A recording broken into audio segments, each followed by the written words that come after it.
Thanks to Postmates for supporting Mueller, She Wrote. You need to eat, but you can't stop what you're doing to deal with it, and the only fast things that deliver are not what you want. For a limited time, Postmates is giving you $100 of free delivery credit for your first 7 days. To start your free deliveries, download the app today and use code AG. And thanks to Beta Brand for supporting Mueller, She Wrote. Who says comfy can't be work appropriate? Beta Brand wants you to look good and feel good, even at the office. So go to betabrand.com/AG, all lowercase, and get 20% off your dress pant yoga pants today. And thanks to Legacy Box for supporting Mueller, She Wrote. There's never been a better time to digitally preserve your memories. Visit legacybox.com/AG to get started. And for a limited time, they're offering you an exclusive discount. That's legacybox.com/AG to get 40% off your first order.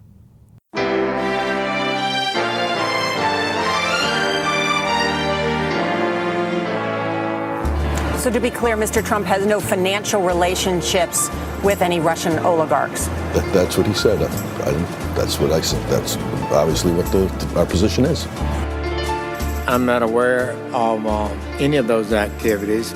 I have been called a surrogate at a time or two in that campaign, and I did not have communications with the Russians. What do I have to get involved with Putin for? I have nothing to do with Putin. I've never spoken to him. I don't know anything about him other than he will respect me. Russia, if you're listening, I hope you're able to find the 30,000 emails that are missing. So, it is political. You're a communist. No, Mr. Green. Communism is just a red herring. Like all members of the oldest profession, I'm a capitalist. Hello, and welcome to Mueller, She Wrote. I'm your host, AG, and with me, as always, is Jaleesa Johnson. Hello. And Jordan Coburn. Hello. Guys, how was your week? Good. Yeah. All right. Also good. Moving on. Like it's a new question. It was good. Yeah. It was a little rainy. Yeah, it was. Yeah, just a little, though. But we get through it. Mm-hmm. Yeah, I guess this is winter in San Diego. It's not too bad. No, it's like negative 96 or something in Chicago, and we're like, it rained a little. It's kind of cold. Sometimes I feel refreshed. Cleaning the ground. It's terrible. Yeah. I did. I had a good week. I watched a lot of testimony, though, and I vomited at the Republicans on that committee, especially Jim Jordan, a guy who aided and abetted a colleague in the molestation of young boys, acting all smug and preaching way above his brain grade, which is like acting above your pay grade, except when you're trying to seem smarter than you are. You know these guys, right? They learn a word and then use it 100 times in a day, but then say something like supposedly, and then try to cook their finances by converting PDFs to Word documents and fucking up the formatting, all while mansplaining to us about what we're actually experts in. Yeah, those people. So I watched the testimony, but I had to mute those parts. I really did. I can't handle their misplaced bravado. It's like they're date raping my ears. But aside from that, my week was amazing. Good. All right, guys, it's time for corrections. It's a mistake. It's hard for me to say I'm sorry. Oh, I made a mistake.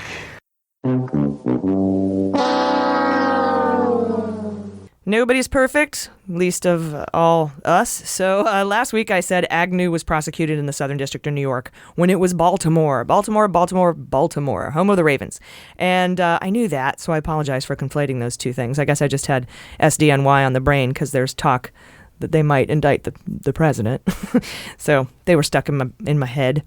Then I said the insurance fraud claims that Cohen had mentioned. I was envisioning Cohen trying to set fires to Trump properties, which made me laugh because I imagined him trying over and over and failing and then maybe falling down and getting covered in gasoline or something. Just the whole comedic, bumbling, klutzy idiot scene. But you guys all forwarded me, thank you, the 2005 story about insurance fraud where Trump claimed hurricane damage excessively. And that could be the case, but in his testimony this week, it was Cohen who said he had documentation that Trump was overvaluing his properties and assets to insurance companies so he could pay less than he should. So I think that might be the insurance claim fraud that we're talking about. But that's not really a claim. That's more like a pre-setup fraud. I don't know. But he probably broke 20 laws. It's not inconceivable. Unconceivable. New word usements. Then, when talking about Flynn not being fired by Trump, but actually probably leaving on his own, I pondered how long before he left the White House he may have been cooperating with Mueller, but I should have said the FBI because Mueller wasn't even born yet. No, he was born. He just hadn't been appointed yet. So I guess I have a hard time picturing a world before Mueller. Then I said Acosta, the a-hole that gave Jeffrey Epstein his sweetheart deal. I said he was the AG in Florida, but he was actually the U.S. attorney. So thank you for that correction. And finally, I botched the pronunciation of the Swedish Democrat Party, which is super right-wing, while we were talking about global authoritarianism. So I'll give it another go and say Sverigedemokraterna. Oh, krrr. Okay. That's how you have to add that at the end. That's beautiful, AG. Thank you. With corrections out of the way, I'd be remiss if I didn't warn you that tickets to our live events at the Miracle Theater in D.C. March 29th with Natasha Bertrand and Katie Fang are nearly sold out. There are a few tickets left at our live show at the Bell House in Brooklyn with Matthew Miller and a special guest yet to be named on March 30th. I think the Largo in Los Angeles is sold out. That's with Elizabeth Cronise McLaughlin from Resistance Live. And another very special guest. So, guys, if grab them or reap the sads. But if you miss these shows, we've added a June show at the Historic Parkway Theater in Minneapolis. More details to follow. We'll cook something up for our patrons for that show too, because you're special. Speaking of patrons, we are now almost at 7,000. And we're currently working hard on a new show called The Daily Beans.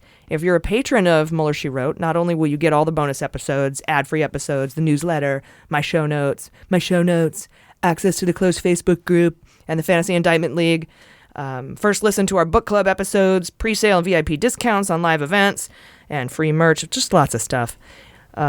You will, aside from that, you will automatically become a patron of the Daily Beans, and you'll be on the ground floor of that show, brand new show. So no matter what massive network deal goes down, you'll be grandfathered in, wishful thinking, as an original patron with all the rights, privileges, and responsibilities thereunto appertaining. So become a patron at patreon.com/MuellerSheWrote. Do it now. And finally, we're working on releasing our book club episodes, including Russian Roulette, our review of A Higher Loyalty by Jim Comey, and our review of Fear by Bob Woodward. We're currently reviewing The Threat by Andrew McCabe for patrons only starting this Thursday. Once that series is complete and our patrons have had time to soak them up ad-free, we'll put that series out too. So we'll keep you posted as we work on releasing those for you. Today, big news week. Today, Jaleesa, you're going to talk about the indictment of Bibi Netanyahu. And Jordan, you have an update on Jeffrey Epstein. What a great dude. Fart noise. And I'll be talking about the House Dems. So first, let's get to the Mueller news with just the facts. All right, guys, all the way back to the weekend. As we were recording last week, the Manafort sentencing memo from Mueller was approved and released by the court in the D.C. case. Don't forget, he's already been recommended by Mueller to serve 19.5 to 24.5 years in Virginia. So this was a 25-page document with over 800 pages of additional material, most of which has been redacted. It appears there are no new charges in here, but that doesn't mean there weren't more crimes. After speaking extensively to some legal experts, prosecutors are not only the stewards of justice, they're the stewards of the taxpayer. And if they believe someone is already going to jail for the rest of their natural life, they may decide to ease the burden of the taxpayer and not bring additional charges on all crimes, spend our money to investigate more crimes. We know that Manafort pleaded guilty to only 2 counts in the D.C. case, and that's because he made a deal. He would have been charged with more, I'm sure. But having breached that deal means he's susceptible to being charged not only with whatever crimes prosecutors didn't charge him with in exchange for his cooperation, but those 10 charges that were hung in crazy-ass Honey Badger Judge Ellis's case, and any future crimes not covered in either case, such as crimes of collusion. But just because they're not charged here doesn't mean they won't be spelled out elsewhere, either in the Mueller report or from congressional Dems subpoenaing the information.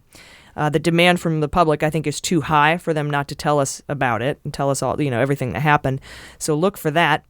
It just might not come in the package we were hoping, which were those superseding or additional criminal charges in the Manafort case.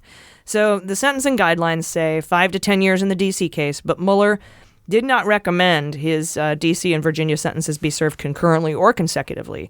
He's leaving that up to the court. We will find out Manafort's fate March 7th for Virginia, March 14th for the District of Columbia. My space means he'll get consecutive sentences, one for 5 years and one for 12 years for a total of 17. And there's no possibility of parole in federal prison. So Manafort is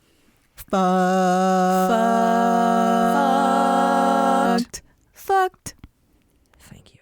Thank you. And if you want to buy the ringtone for Fucked, done by the Voices of Our City Choir, go to wherever you buy ringtones, search for Manafort is ...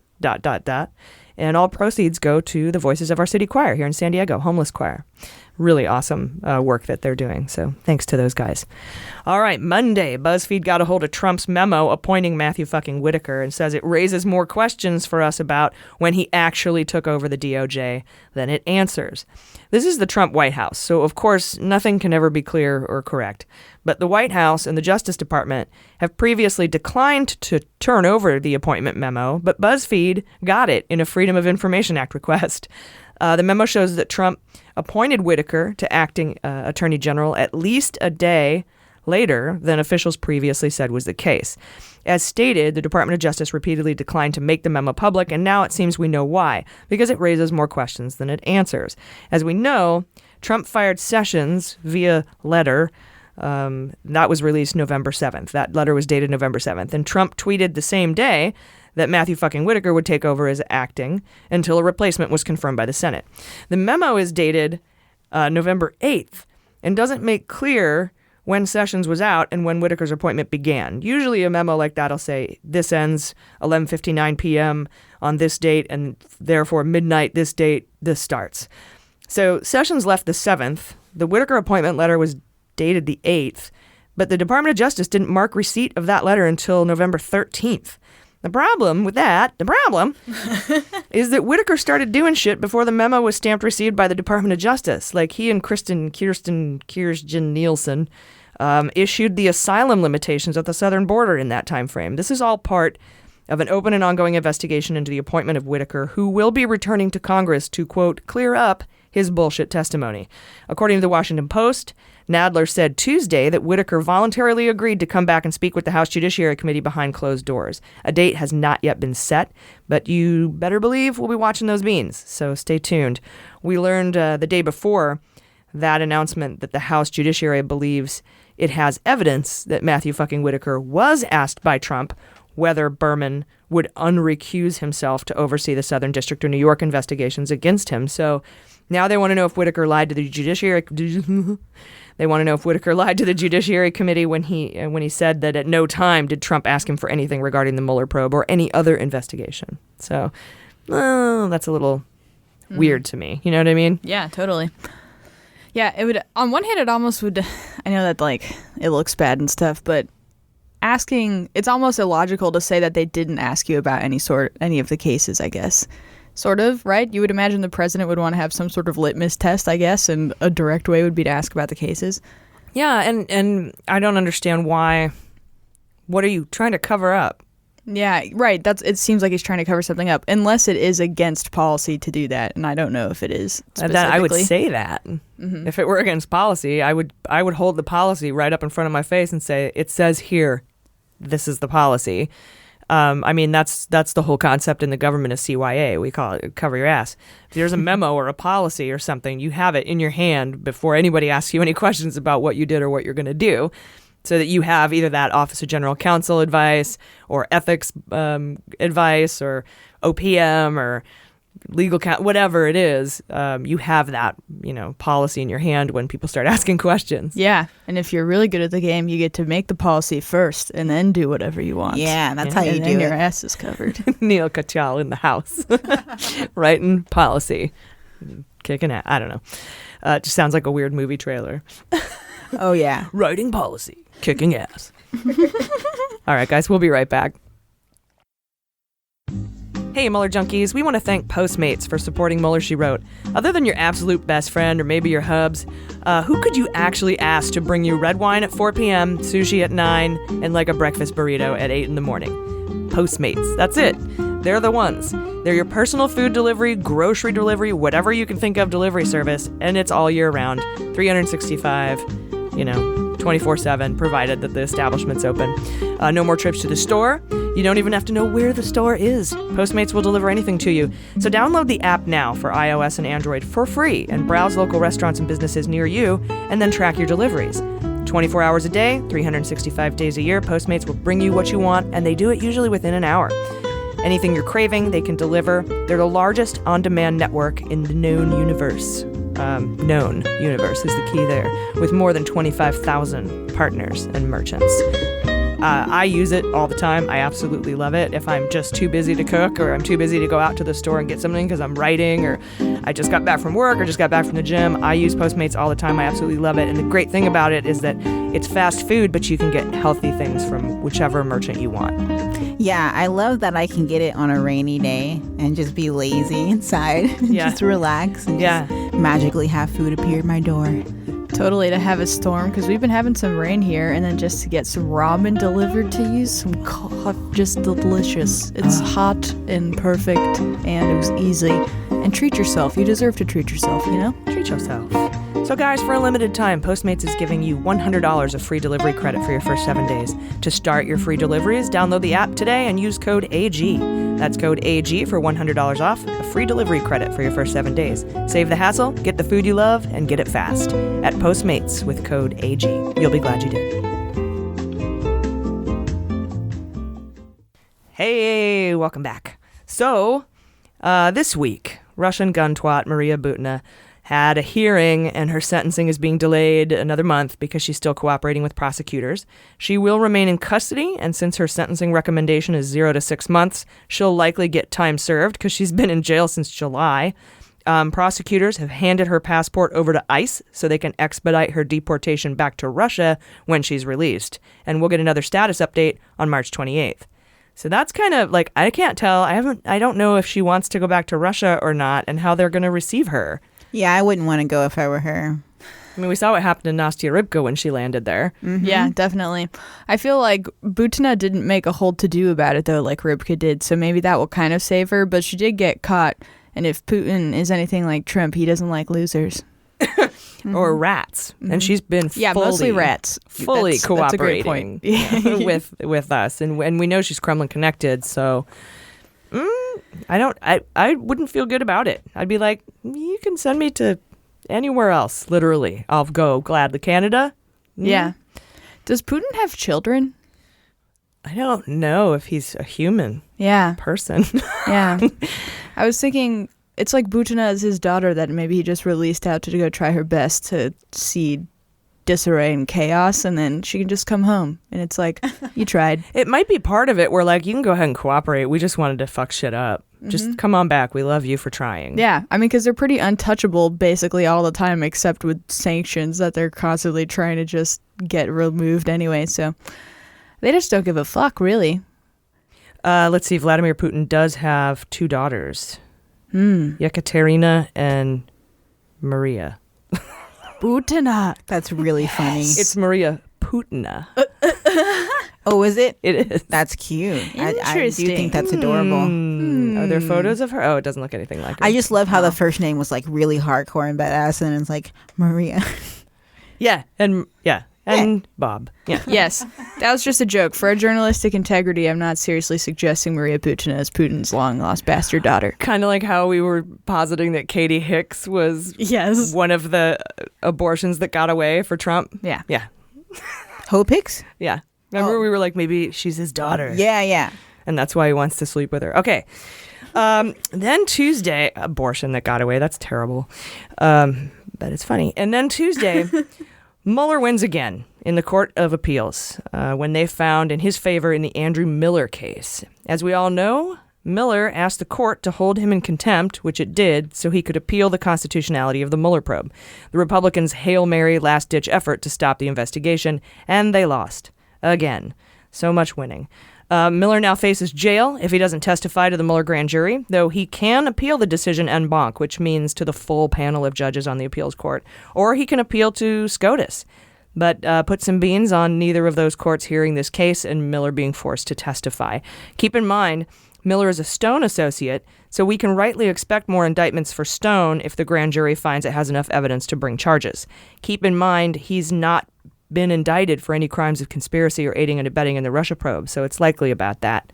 The House voted this week 245 to 182 to block Trump's national emergency declaration. The Senate now has 18 days to vote on the resolution, which Turtle Dick Mitch is not allowed to block because the law requires the Senate to vote.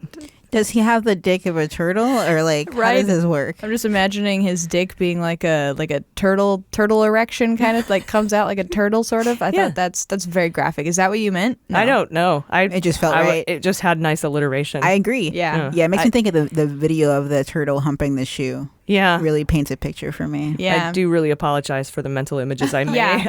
Me too. Created. I just did it way worse. Sorry. Yeah, you just described it for everyone. I really did. You can't unsee that now. You're welcome. Or unthink it. Unimagine it. Anyway, they have 18 days, and he can't stop it. Mitch can't stop it. Trump will likely veto it. It's the first time he'll veto anything. And I don't think enough Republicans will support overriding that veto in the Senate. So we'll have to rely on the lawsuits, in which they will likely play his Rose Garden speech, where he said he didn't have to declare an emergency, but he wanted the money faster. Not to mention, there's no actual evidence that there's any emergency at the border other than Trump's own family separation policy, where thousands of children are missing.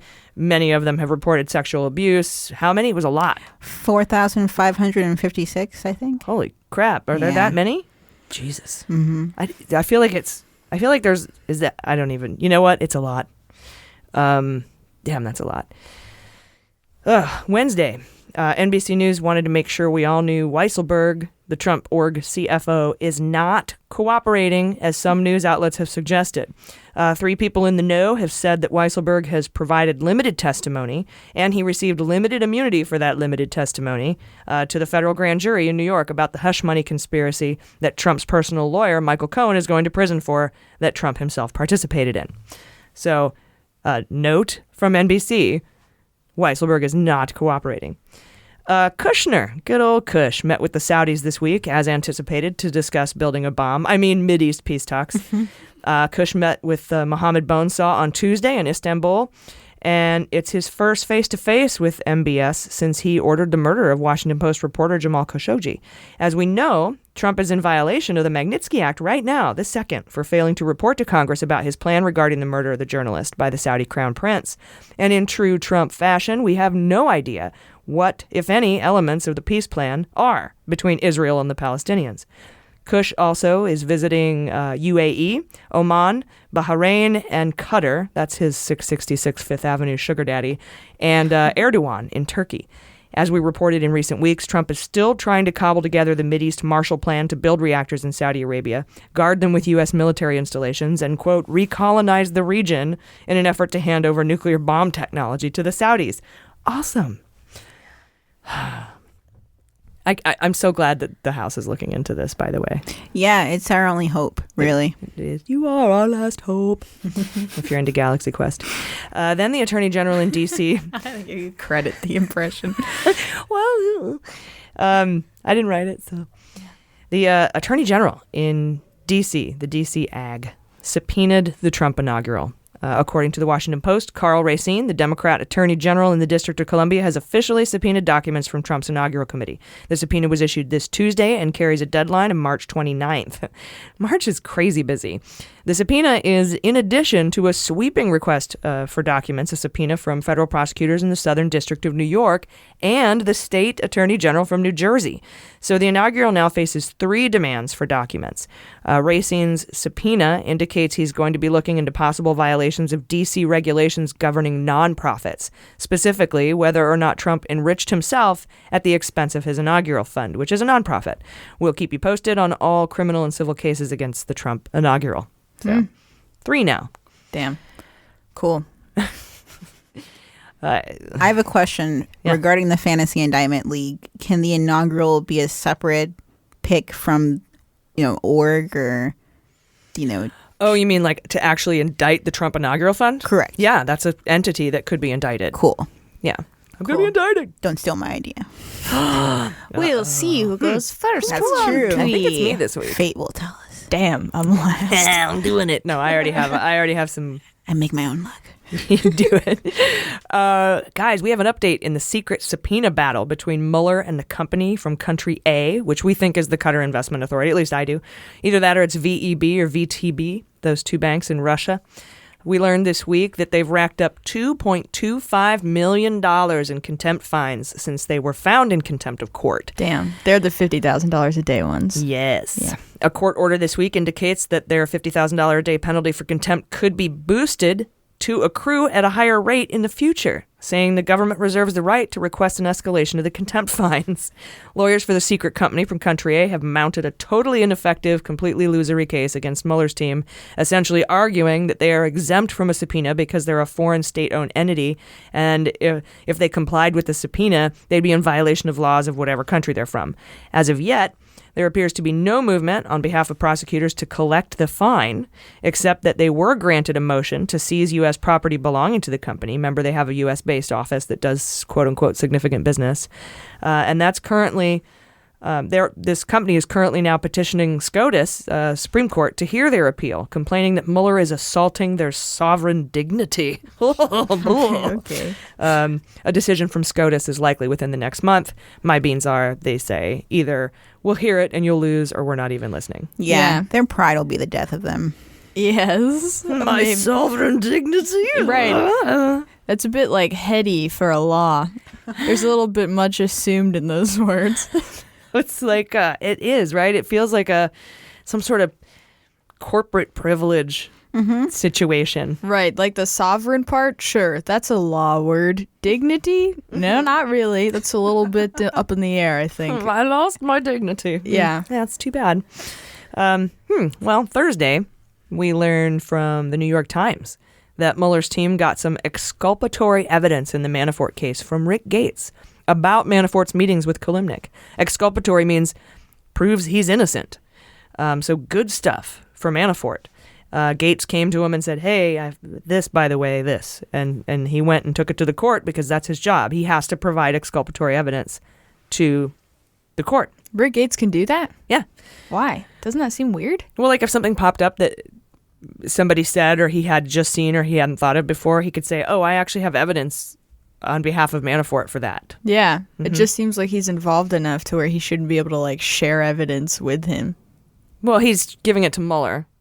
Oh. And then Mueller shared it with the court. Got it. I thought you said Manafort's defense presented it. Oh, yeah. No, they gave it to... Got it. Sorry. They gave it to Mueller. Mueller gave it to the court because he has to.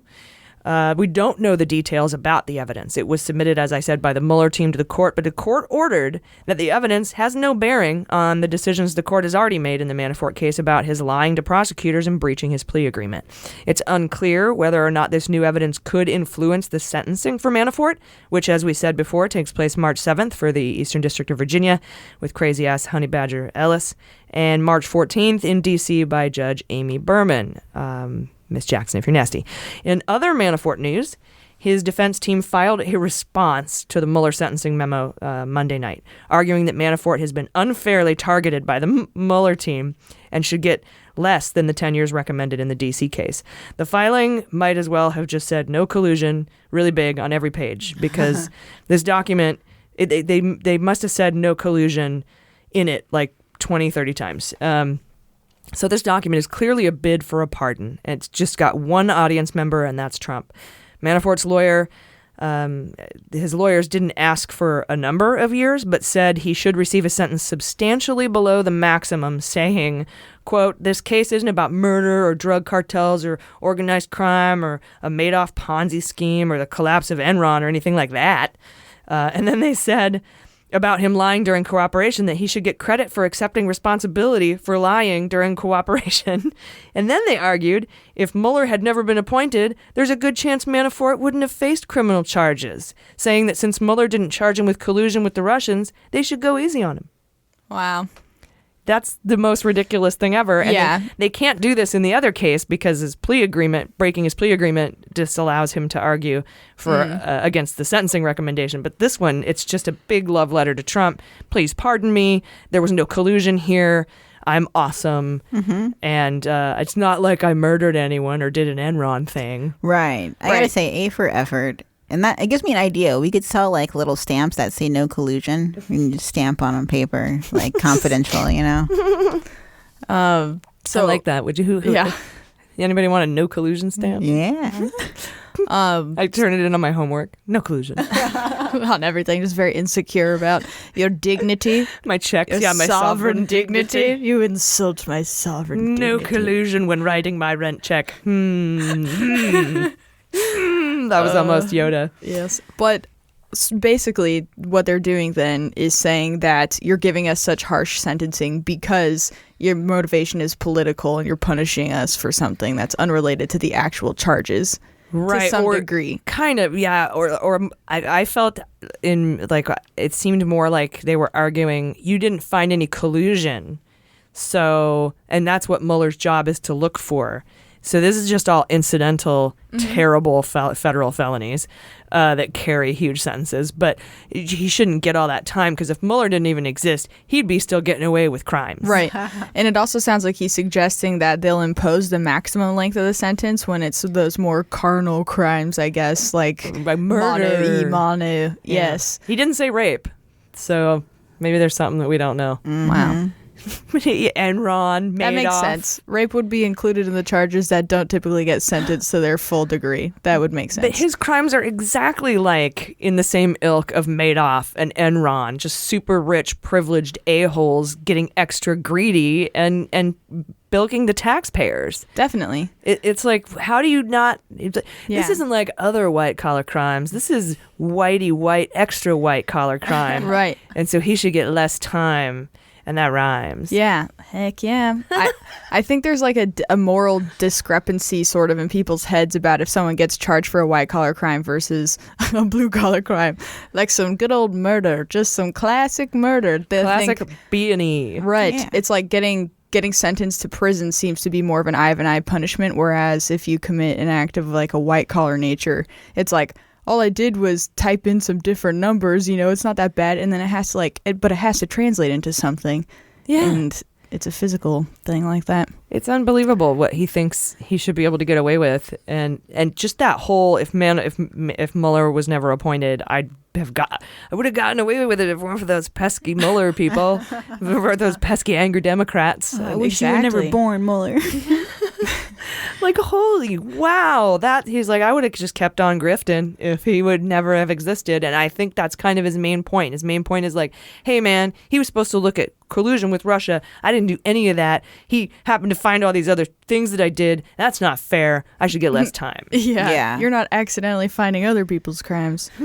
Yeah. Which they are. I imagine that happens all the time. No, people weren't accidentally the fucking campaign chair for a fucking lunatic, fraud, criminal, rapist a-hole. So, pick your battles. Finally, we learned Friday that Michael Flynn will be the star witness in the trial of his colleague Bijan Kian. Michael Flynn, who left the White House to cooperate with the FBI investigation into Trump Russia, will be the principal witness in the upcoming trial for his lobbying partner. And we know this because of the flood of requests from Bijan Kian's legal team asking for all statements, transcripts, notes, records, and memoranda from federal prosecutors that relate to anything Flynn said to any agent, employee, representative, or elected official of the U.S. government. Kian was charged with working as an unregistered agent of the Turkish government, and he has pleaded not guilty. His trial is set to begin in July in the Eastern District of Virginia. That'll be fun to watch. Even though he had asked to delay the trial, we reported this. Remember, he's like, hey, my daughter's getting married. Can we do it in the fall? Oh, when's your daughter getting married? First week of August? All right, trial's in July. Damn it. Careful what you wish for. It's a really long wedding that takes place from now until September. Right, we're going to celebrate for like 3 months. Yeah, it's like how I do my birthday. I'm going on a honeymoon. Totally. Late breaking news today, actually. Simona Mangiante, Papadop's boatho, is set to testify to the Senate March 11th. God. And she tweeted about it. I'm happy much to Senate testify March 11th. I'm going to watch that for sure. I know, right? March is popping. I'm excited. I want accent experts. Like, how in Hollywood we have people who will train you on how to do an accent? I want those experts to listen to her talk and tell me where the F she's from. I don't think it's Italy. I really don't think it's Italy. Yeah. Do you know what the specific line of questioning is going to be, sort of? I'm sure it's just going to be about Papadop. It's Senate, so it's Republican controlled.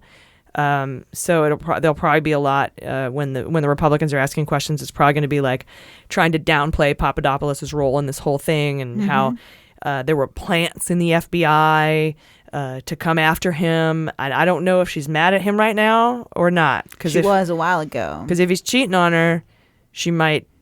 That would definitely influence her testimony. She seems like a kind of going with the wind kind of lady. Right, go with her instinct. Who do you think is going to play her on SNL? I'm thinking Cecily Strong. It seems likely. No, she's blonde, so I think it'll be Kate McKinnon. Oh, okay. Yeah, I guess so. Or maybe the person that has long blonde hair. I forget her name. Yeah, she's funny too. Could be. Heidi's dope. McKinnon gets all the parts, though. McKinnon it's does. true. She's amazing. Blast. She's I the wonder if queen. anyone's like, McKinnon. No, they worship her. Yeah, they totally do. It's like sometimes when you're like when your sports team or something that you're rooting for is having a good year, but somebody else is just blowing it out of the water, and you're like, blast. You know, that's what I feel like if you ended up having to be on SNL when Will Ferrell was there or something. Oh, yeah. Yeah. I think McKinnon's better than Will Ferrell. Like good old stone-faced Fallon. Yeah. They're all great. Go ahead. Did you know that Papadopoulos is he's participating in a docuseries right now during his 12-month supervised release? Everyone's doing a little documentary, just They like really that are. chick Kaiser. They're like, my life is falling apart. Let's film it. Yeah, I mean, I I'll would make do it. some money off of this thing. Firefest, the guy did the little Hulu documentary. Famous or infamous, if you're able to create a revenue stream off of what you did or didn't do, or what kind of an a-hole or what an awesome person you are, it happens. Yeah, Trump's going to have a documentary after this, you bet. That's why everybody in Cohen land was all the Republicans were like, you're going to write a book, aren't you? This is just all to get a book. Yeah, that's why I did all this, was so that I could write a book about it. I'm glad that he didn't commit to not doing the 'cause- book, though. That was like actually pretty brave of him. Yeah, he's like, yeah, I'm doing a book. Yeah, So are get that- you. get Fuck that money. you. Yeah, the book is definitely the reason, not the idea of a reduced sentence and somehow redeeming my sovereign dignity. If Jim Jordan asked me if I'm going to do a book deal after this, I'd be like, yeah, are you going to do one about how you let your friend rape kids? Is that your book, Jim Jordan? How I Let My Friend Rape Kids? It would be a #1 bestseller for all the wrong reasons. Oh, God. Oh, rule, what is it, 34? All right, we don't need to know any of that. Guys, then there's something weird at Amazon. There's a book for sale on Amazon called The Mueller Report, The Full Mueller Report. It's available for sale beginning March 26th with a foreword by Alan Dershowitz. And no one seems to know who perpetrated this hoax, which that has to be what it is, because the Mueller report is not available. It can't be for pre-sale. Yeah, what the fuck? I don't think anyone's cleared that with William Barr. But if you would all kindly complain about it, that would be outstanding. Yeah. Because that is messed up. Right, that's a blatant attempt to mislead people. It is. And of course, Alan Dershowitz is involved in that. Yeah, gross. Yeah. That guy's fucking busy. Yeah, we're going to be talking about that a little in Hot Notes. Mm-hmm. Yeah, fucking creep. All right, guys, we'll be right back. Hey, Mueller junkies. We want to thank Beta Brand for supporting Mueller, She Wrote. Who says comfy can't be work appropriate? Beta Brand wants you to look good and feel good, even when you're at the office. And their new dress pant yoga pant features ultra comfy styles designed to impress. First of all, they're wrinkle resistant, and they have stretch pump knit fabric, which is amazing and breathable. The dress pant details are all over these things, like faux zippers and pockets and front buttons, and they have real belt loops too, so you can wear a belt to work. And Beta Brand has options for all shapes, sizes, and tastes. They have boot cut, straight leg, skinny, cropped, and more. And all different kinds of colors, including black, navy, gray, khaki, and then they have seasonal and limited edition colors released monthly. You have 4 lengths to choose from, and even styles featuring functional pockets. We love pockets. One cool thing about Beta Brand is they're really into crowdsourcing their ideas. They welcome feedback, and they bring crowdsourced ideas straight into the design room. Shoppers can vote for designs, and they become crowdfunded. They've had hundreds of designers and thousands of designs on their site so far. So I got my first pair of Beta Brand a while ago. I've been a fan of these clothes for a really long time. I wear them to the office because I was finding that my regular dress pants were uncomfortable, they weren't breathable, they were cutting into me, and I'm all about comfort, even if I'm at work. And they transition to nighttime really well, and they're very snug, and I really like the compression, and I think they just look wonderful on. Their cut, their style, everything they offer is just on point. So guys, visit betabrand.com/AG, all lowercase, to get 20% off your pair of dress pant yoga pants today. Millions of women agree these are the most comfortable pants you'll ever wear to work. That's betabrand.com/AG, all lowercase, 20% off today.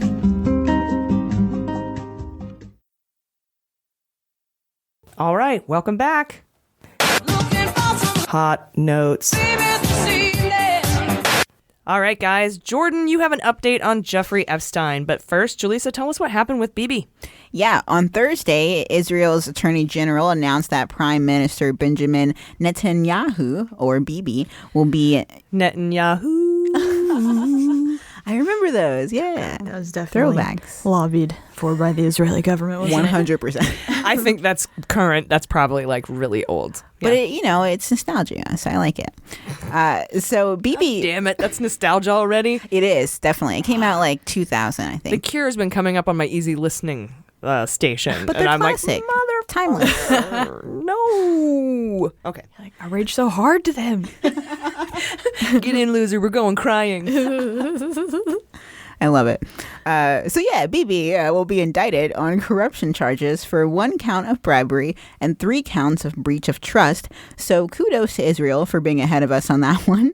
And it's crazy because this is the first time that any Israeli prime minister has been convicted of something like this. And coincidentally, this announcement comes after a 2-year investigation of Prime Minister Bibi. So it's not a total surprise. But the most bizarre part about all of this is that it's happening just 6 weeks away from the Israeli elections. Damn. Yeah, shit's Dude, that's cray. huge. Mm-hmm. Also, why do you say Bibi? That's his nickname, and it's funny because like it comes up a little later. Okay, gotcha. Yeah, no, but I like it. I'll explain. Isn't that his actual name, Bibi? Well, Benjamin. Benjamin's his name, That's but right. he refers goes by to him Bibi. exactly. Yeah, and a lot of people refer to him as Bibi too. Like the people call him Bibi. Got it. But of course, he calls the charges outrageous and a witch hunt carried out by his liberal opponents. Yeah, it doesn't sound familiar at all. And Bibi also claims that prime ministers before him accepted similar gifts and were not prosecuted. Specifically, he said, quote, "If it not Bibi, there's no investigation," which is his way of saying a hater's gonna hate or something like that. I just love how he referred to himself in the third person for some reason. Yeah. Dictators are just like... Trump does that all the time. Yeah. Very strange. Ugh, God. And in response to the indictment, Democratic Israeli groups are asking for Bibi to step down, but not Trump, not our president. Of course, Trump thinks that Bibi has been a great prime minister, saying, quote, "He's tough, he's smart, he's strong. Basically everything short of hang in there or we're not so different, you and I." Yeah. And legal experts say it could take up to a year to process the charges and additional 2 years to have a court hearing at all. So I guess we'll see what happens there. But either way, it will likely be a preview of what the U.S. can expect in the next year or so with Trump. Just seeing a president be indicted like that so close to the elections, I think that's a little prediction for what's going to happen to us. I've been watching Trading Places this week. Well, I have watched it 3 times. I've seen it a million times, but I think I tweeted out, it was in the last couple of days. I'm like, hey guys, I'm going to go. It was Friday. You know how crazy shit drops on Friday. I'm like, I'm going to watch a movie. Let me know if something happens because I need some time. Yeah. And you reminded me of one of the quotes, one of my favorite quotes from that movie when he's in the jail cell and the guy in the jail cell looks at him and says, "It ain't cool being no jive turkey so close to Thanksgiving."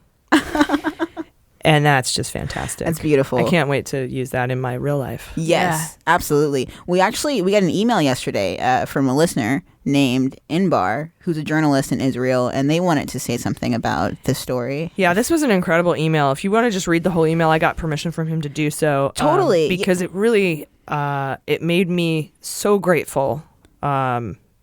We'll talk about it when you're done reading it. Yeah. So I've got a little excerpt. So, hi, ladies. I'm writing today because our sitting prime minister has been indicted in the middle of an election season. Though, to be fair, election day was originally in November, but Bibi moved it up to April, probably because he knows he's running out of time. And from where I'm standing, it feels like the Israeli democracy is on the verge of falling apart. I've always felt huge jealousy over your 2-term limit. I wish we had it as well. And so there were a lot of other details in the email. I can read the entire one if you want. That was just basically the main excerpt to come from it. And they were talking about how they really wish that there was a limit because this guy has been prime minister for Inbar, the journalist's whole adult life. And that's, I think, 10 years. So it's supposed to be a democracy out there. You know, they're a 70-year-old democracy, but the president can still just take over for 10 years and become the party of themselves. Yeah, and of course, it reminds me of when Trump said, "We need a president for life. That would be great." Mm-hmm. Yeah. Yeah. Right. And it's like the name Netanyahu becomes synonymous with Israel when that happens, too. Yeah, Totally. That's true. And saying witch hunt, that's fucking insane. Yeah, it's like they're all doing the same play. Is Manafort working on his campaign by chance? I was going to say, I'm not sure, but it sounded so convincing. And how does he get to just move up an election by, 5 months? Yeah, that's crazy. Well, people just have to go with it because they're gonna vote. So like, what are they gonna do? You know? Well, that's why I wanted to get into this email because, I know that everybody thinks it's been 2 years. He's lighting, Rome is burning. He's lighting the house on fire. We have to get him the fuck out. This is unacceptable. It's untenable. It's taking too long, blah, blah, blah. But to understand that we have probably the greatest and most reliable justice system in the world, that we have term limits, and other things that the framers of the Constitution included for us because of this kind of tyranny that they were worried about, specifically because of this kind of tyranny is kind of why they subsumed all that into the Constitution and into our federal documents. And so, I've been really kind of disappointed and disgusted with our, the state of our politics, but I think these kind of things and what Inbar is bringing up is a really good reminder of what an incredible justice system and constitution we actually have. Yeah, yeah. Even we have to protect it. I was going to say, no, same thing. Even though it's being abused right now, the foundation of it, the idea of it is solid, and I do appreciate that. And just another weird similarity between Bibi and Trump is that apparently Bibi was recently accused of sexually harassing someone as a teenager as well, which I guess is closer to Kavanaugh.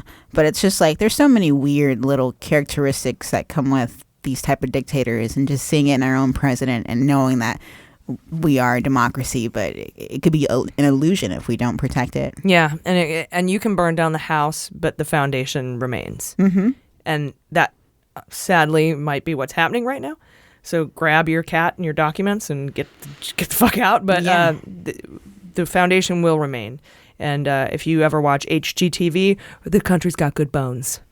And a nice open floor plan, and we can rebuild. So thank you for that, and thank you, Inbar, for writing to us, because it is a really, really important reminder that that what we have and is a privilege. What we fight for and what we work to protect, particularly our democratic process, our elections, at the core of it, need to be protected. And I hope that maybe we help in some small way with that. But you guys certainly do. By voting in numbers too big to manipulate, that helps a lot. So. Yeah, yeah. And then in regards to Inbar saying that they feel like they were losing hope with their own democracy, I feel like it is a lot tougher out there now. They're dealing with it just in the heat of it. And we could be dealing with that soon too. But in general, I feel like you say it a lot, AG, the arc of history bends towards justice. Is that... Yeah, the arc of the universe is long, but it bends toward justice. Yeah, I really do believe that. Yeah, and I know it's easier said than done, but it's just what I believe. It's the long view, and we have to take it to maintain our sanity and also make jokes. Yes, yeah, definitely. That helps along the way. Yeah. So sorry you have to go through that. If you're listening, that's terrifying. That's absolutely insane. Thank you. Thank you so much for that email. It was enlightening and eye-opening. Definitely. Yeah. I'm going to be doing a hot note. I was like, I guess I could do this. I fell asleep, apparently, just then, briefly. Thank you for that reporting, Jaleesa. Thank you. Now, coming to you not live, is Jordan Coburn with her story on Jeffrey Epstein. And this is just content warning. Absolutely, yeah. I didn't put any jokes in this segment either, really, because it just doesn't feel appropriate at all. So, a lot of stuff has been happening with Epstein over the last decade, I guess one could say. But what's happening this week is Labor Secretary Alexander Acosta is facing increasing congressional scrutiny for those past actions as Miami's top prosecutor when he gave child sex trafficker and Trump friend Jeffrey Epstein an excessively lenient plea deal that also included not transparently notifying the victims of the plea deal back in 2006. I'm sorry to interrupt, but and this is a very serious story, but I love the fact that Jaleesa has in one hand coffee and in the other hand bubbly rosé. Yeah, it keeps me balanced. It is nice. Yeah. One cancels out the other and you just maintain an even keel. Oh yeah, I'm coasting. I like it. Coasting. Yeah. I'm coasting. Now I want a shirt, but like a really dumb 80s style shirt that says, I'm coasting. I like that. Right? Yeah, just driving, both hands off the wheel, one with rosé, one with coffee. Yeah. or instead of, how people, when you say, how are you doing? How have you been? And they go, living the dream. Maybe I think I'm coasting is going to be my new one. Definitely. Definitely. All right. Sorry. I know that this is a serious subject matter, but I just found that awesome. No, it's okay. I think that's a nice lighthearted start that will now begin our steep descent into madness. Yeah. All right. So now the House Oversight and Judiciary Committees are calling for Acosta to be brought in front of them to answer questions about this, which is awesome and huge. And thank you, Democrats. Even though this has been a bipartisan concern, though, pretty much since December, with Republicans like Ben Sasse strongly condemning the actions of Acosta and the role that he played in denying true, or at least what would look like him denying true justice to these victims. So it's something that both Republicans and Democrats have expressed concern with and said needs to be investigated. However, it's unlikely that Republicans will presently call for the hearings, as it would just undoubtedly unleash a shitstorm on them, really, right now. So I'm not expecting any of them to really be allies in making a legitimate testimony happen. The questioning would either happen in front of the committees or in front of the House Women's Caucus. The outrage obviously comes as people are finally taking action right now on how incredibly awful it is that someone who helped protect a child sex trafficker is now in charge of child labor laws in this country. It's absolutely unacceptable. And sex trafficking. Yes. That's part of his thing. Yes. As the labor secretary, which I don't understand why sex trafficking falls under the labor secretary, but it does. I guess because there's like some point at which sex work is becomes a legitimate slavery. Thing, and and then when it is not. I guess are you working for someone or are you slaving for somebody? And that's kind of up to the labor secretary to decide whether it's legal labor, maybe. Right. Oh. Yeah, and so just last week, U.S. District Judge Kenneth Mara ruled that Acosta violated the Crime Victims' Rights Act by failing to inform the victims of that plea deal that was reached, which, by the way, only resulted in a fine and a 13-month jail stint for Epstein, as we've reported. A slap on the wrist. Absolutely. It was supposed to be And it wasn't even 18 real months. jail. Yeah, right? So 6 days a week or something. He had like 12 hours of in and out privileges, and he got to had his own private wing. Mm-hmm. And he got to go home at night. And he got a private security detail when he left. It reminds me of the jail in My Blue Heaven. He's like, oh, jailer, should I use the phone in the office or the one by the restroom? It sounds like a day job. Like, that doesn't sound like it is. jail. It's called a work release program. It's basically you show up to jail during the day and then you're furlough or work release. We have that in the blue collar community, but it's not nearly as nice. I wouldn't imagine. Yeah. But yeah, that's fucked up. Yeah, and he just got away with that and a fine. Mm-hmm. Totally unfair. Yeah, a tiny fine too. Wow, jail by day, predator by night. Yeah, and on top of that, his victims didn't get to ever even get a notice of the conditions of his plea deal or anything. Yeah, and that's against the law. That's one of the things that he's being sued for. But how can you, in good conscience, as the U.S. Attorney Acosta, release a man who is known to rape underage girls at night just to let him out of your sight? He doesn't have an ankle bracelet. He's not being monitored. He is a menace to society, and I sound like my dad. But your dad's right. But that is a danger to society. And even in the Manafort case where he was tampering with witnesses, they're like, we got to throw him back in the clink because he is a danger to society. Mm-hmm. Here's a rapist, a child rapist who's allowed out at night, unsupervised. Prime rape hours. It's ridiculous. Prime rape. Oh. I'm so sorry. It's okay. It's not a fact, though. It is. Yes. It is a fact. Sad, really disgusting fact that this was okay with Acosta, and he's still the labor secretary. Ugh. Wow. Sorry, I'm mad. I didn't mean to interrupt. No, it's okay. Yeah. No, and I mean, Jaleesa, you're absolutely right. That's those are the times that sketchy things I would imagine happen. Mm-hmm. More often than not, probably. Yeah, absolutely. And yeah, it's like he is getting protected everywhere he goes. And Acosta also, back then when he was working on that case, there's allegations and evidence apparently of him interacting with Epstein's lawyers and saying things, to the equivalent of not him placating them, but them being like, we appreciate you, making it so that this isn't going to be such a big deal in the media, things that are kind of like that would indicate that Acosta was going out of his way to some degree to make their lives easier and then pull a sheet over the victims. That is so disgusting. Yeah. And, I know what you're getting to. I'm not going to say it. I always do this. I always step all over everyone's punchlines. Oh, and it's not a joke, but I know what the end of this is about. And it's totally important and angering. Yes, and if it's not, feel free to end it that way. Yeah. So now the Justice Department has opened an investigation into his handling of that plea deal, and now a court hearing is set to occur next week to decide if documents related to Epstein's case should be unsealed. And Epstein's lawyer, Alan Dershowitz, is saying that the courtroom should be closed to media because the proceeding will contain sensitive information that has been under seal. About me having sex with underage girls. Right. That should be at the end of that asterisk, double asterisk, and footnote. So the guy putting out the fake Mueller report book has something to do with the sketchy. I don't know if he put out the fake Mueller report book, but he does the foreword to the fake Mueller report book, and he is the guy who, and because we've talked about Prince Andrew, I'm talking about Epstein parties now. Right. Jeffrey Epstein, Trump went to those parties. Bill Clinton went to those parties. Prince Andrew went to those parties. Alan Dershowitz went to those parties.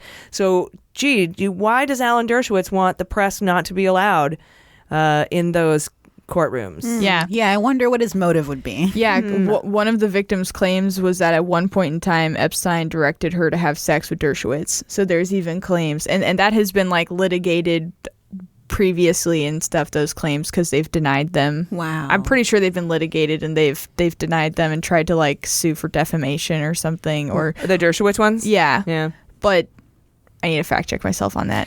Well, but if that's the case, it would make sense for him to sue, since he would have been part of any immunity deal, because one of the things that Acosta, the labor secretary for Trump, gave Epstein was not just immunity for himself, or not immunity, but non-prosecution for all of his accomplices.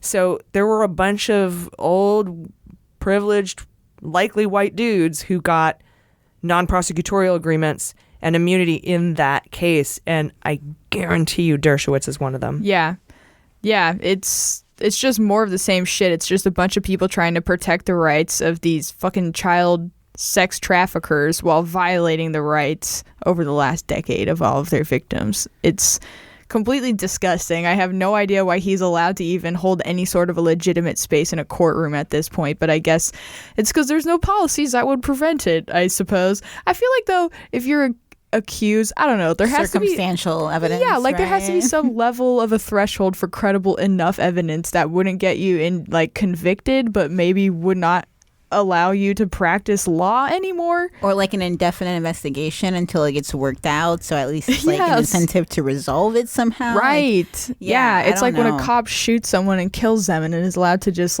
get back on the force. Yeah. That happened, by the way, today in California. The people who shot the kid with a cell phone in his grandmother's yard, no indictments. Oh my God. Wow. The grand jury is not prosecuting It's just not going to change until they change the language for what constitutes whatever term they have for intent. I used to think these people would die out, like racist or sexist people or whatever, but they keep popping up. It's like they're teaching their kids and their grandkids the same thing, and it's scary. It's like, how do you get rid of that kind of structure, fundamental problem there in the system? Yeah. And I should bring up, there was some confusion, and I don't know why, because I thought we were pretty clear on the point, but I want to drive it home for sure. In the Kraft case, a guy who owns the Patriots, they were saying, somebody had said, hey, that wasn't just prostitution. That was sex trafficking. And I think that we brought that up, saying that these women were forced to be there against their will. And I didn't know that it was when I reported it, so I made some flippant comment, and then you corrected me and said that, you were pretty sure that it did include sex trafficking. Yeah, so I wanted to really drive that point home. And that reminds me also, this may or may not be related, but if you're going to send us feedback about corrections, and we have a whole segment on corrections, because we make mistakes, everybody makes mistakes, we're not even journalists, but if you're gonna send feedback, there's a way to do it, and I don't mean to sound like you have to talk to me in a very specific way because I'm very royal. No, I mean, I hope this is just a lesson because I've had to learn it the hard way myself. And that's a separate story for a different time. But if you want to, you catch more flies with honey, basically. If there's errors that we've made, sending an email saying, I can't believe you fucking said this, you dumb bitch, is not going to get me to side with you. Kind of like our discussion we had about racism in the midweek episode. Yeah. If you call somebody, hey, why are you a fucking racist? The conversation's pretty much over. Right. Not to say that person isn't a fucking racist, but why would you, if they are, and fuck them, the conversation. Don't even have a conversation. It's not worth having. If you think the conversation is worth having, approach it in a different way. And I just encourage everyone to think about how they approach people, whether it's their superiors or their subordinates or their friends or their business colleagues, with constructive feedback. And I think constructive is the key word there. My way that I do it is I always open, and this is maybe just because I want to hear this, but I always open with strengths. I always, especially with employees, I say, hey, here's what you're so good at. This situation that you handled, I think it could have been handled a little bit different. How about next time we try this and this and this? And I think that kind of constructive framing and then maybe say another nice thing at the end, you're going to be able to have a productive conversation that way. Definitely. It's a compliment sandwich. Yeah. Compliment sandwich. And also, I probably am just getting tired sometimes of getting emails that say, you fucking dumb bitch, why did you fucking say this? These are sex trafficked women, and I can't believe you didn't even fucking say that. And I'm like, did you even fucking listen? Because I did fucking say it. Oh, and thank you. But I wanted to make sure that I made that point because it's... Yeah, that was my bad too. So you were just receiving all of my hate. Well, and sometimes perception is reality. Like, even though we did address that, if someone perceived that we didn't, perception is someone's reality. And, we need to address that as well. So I really, really love 99.99% of your emails to hello@MullerSheWrote when we make mistakes, because the way you guys are like, love the show. Hey, this one thing, you said Acosta was an AG, he was a U.S. attorney. Fuck yeah, high five. I'm like, fuck yeah. And then I'm into it and I'm into correcting myself, and I feel like I can be more humble that way. And this might just be complete arrogance on my part, but I do think that there is a gift in constructive feedback, and I do think there's a way to do it right. Totally. Yeah. I mean, viewing it as arrogance, like, aside as maybe a little harsh indictment on yourself, I do think, too, it's like we're all sensitive people. We're all artists. So when we read stuff and it's sort of like worded in a way, yes, that's so just, they're like coming at you with a spike. And it's like, Yeah, it hurts. But it hurts. But we're open to criticism. Yeah, we're just asking that you come with a certain right. type We've of never gotten approach. a correction and been like, fuck that. I'm not going to tell the truth. Exactly. And if I may, since we're on the topic of emails, if someone sent something and they hadn't heard back for some reason, just send a follow-up, because there's a lot of emails, like an overwhelming, amazing amount of emails. So just let us know. Sometimes they slip between the cracks. It's still just us, guys. Yeah, we try to answer them all. We literally do. It was just us when we had an audience of a couple thousand. It's still just us, and now the audience is massively giant, and so we're trying, but hopefully the FAQ section on our website at MullerSheWrote.com will help, but if not, shoot another one saying, hey, I went to the FAQ, didn't work out for me. Then we know you checked that situation, and we can respond appropriately. Yes. Just to finish up my hot note here. Sorry. No, whatever. You were done. You were finished. I'm so sorry, Jordan. Here's some constructive feedback, Jordan. Oh, no. You were done. No. I'm just kidding. I'm sorry. No, it's okay. No, I was just trying to. I have literally one sentence to go, so I'm like, I'm just going to squeeze this right here. Then we can just keep going. I did it again. Oh, no. Not at all. No. That was great. I think that was words worth saying and conversations worth having for sure. Oral arguments are set for Wednesday to hear an appeal by the Miami Herald. Yeah. That has been doing a fantastic job covering the story, and CNN has said that the Miami Herald has single-handedly really helped move this investigation along, basically, and keep it relevant and keep it in the news, because they're doing everything that they can, not the Miami Herald, the sex traffickers, to cover it up, basically, or at least cover the fallout from it up. Okay, I'm done. Yeah, no, thank you for that, dude. Yeah, of course. Yeah, and I think that's Julie K. Brown. She received the Polk Award for her. Does it say perversion of justice? Yeah, that's a series. A series. Okay, Yeah. I thought shouldn't be preservation of justice. No, It's an award. But she's the one who's been forever on this Epstein case, and so high five to her for covering this. We need these kind of folks and these local journalists to do this work. Yeah, Absolutely. what do you call it? Something. Curatorial journalism. There we go. Yeah, I've had a lot of wine and coffee.